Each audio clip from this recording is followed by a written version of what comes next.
Shalom saudara-saudara yang terkasih. Puji syukur kepada pimpinan Tuhan dan berkat Tuhan bagi kita semua. Dan hari ini kita sekali lagi bertemu dalam mempelajari firman Tuhan dalam renungan harian kita.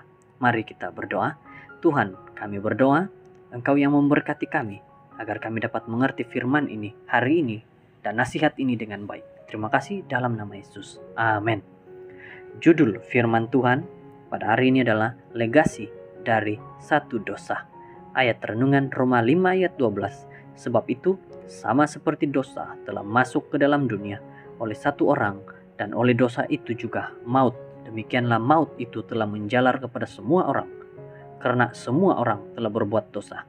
Sungguh pun demikian, maut telah berkuasa dari zaman Adam sampai kepada zaman Musa, juga atas mereka yang tidak berbuat dosa dengan cara yang sama seperti yang telah dibuat oleh Adam, yang adalah gambaran Dia yang akan datang. Adakah dosa itu suatu hal berkaitan tuntutan perundangan? Adakah hanya orang Yahudi saja yang berdosa apabila mereka melanggar hukum Musa? Tidak, karena dosa sudah sedia ada sebelum Musa, dan dosa adalah pelanggaran hukum Tuhan. Bukti adanya dosa adalah kematian yang berterusan sejak Adam sampai kepada Musa, dan dalam semua masyarakat kekafiran.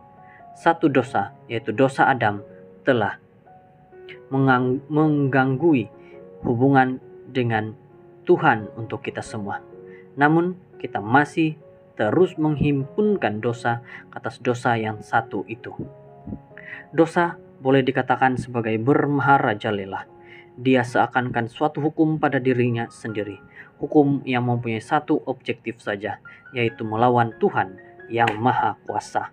Itulah prinsip dosa yang bertapak dalam diri kita yang sudah jatuh. Kita tahu hal itu karena kita cenderung melawan firman Tuhan dan meragui janji-janjinya. Oleh itu, bagaimanakah kita melawan dosa? Oleh karena lawan kepada kepalsuan ialah kebenaran, maka cara menghalang pemberontakan terhadap Tuhan ialah berserah kepadanya. Kita mungkin akan memperdaya diri sendiri dengan berpendapat bahwa kita mampu mengawal diri kita sendiri, tetapi jangan tertipu. Dosa sentiasa bersembunyi dalam hati kita, menanti-nanti peluang untuk melihat seberang kelemahan, lalu membawa hati kita menjauh daripada Tuhan. Yakobus 1 ayat 13 hingga 15.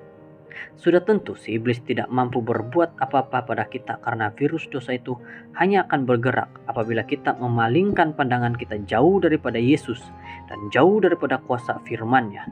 Sama-samalah kita memastikan setiap hari agar kita dapat mengukuhkan azam kita untuk kekal sentiasa pada Tuhan. Iblis tidak punya kuasa terhadap mereka yang sentiasa berada dekat dengan Yesus, menuruti firman-Nya, dan memantulkan image-Nya dalam hidup mereka.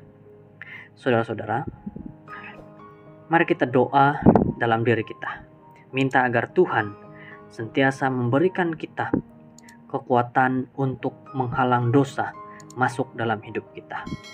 Akhirnya kita dapat dekat kepada Tuhan. Jangan biarkan iblis yang selalu menggoda dan kita terbuat dosa yang banyak lagi. Semoga dengan firman Tuhan ini menjadi nasihat bagi kita. Mari berdoa. Tuhan, kami berdoa pada saat ini, berkatilah kami, lindungilah kami, jagailah kami, agar kami tahu apa firman Tuhan maksudkan dalam hidup kami. Terima kasih dalam nama Yesus. Amin.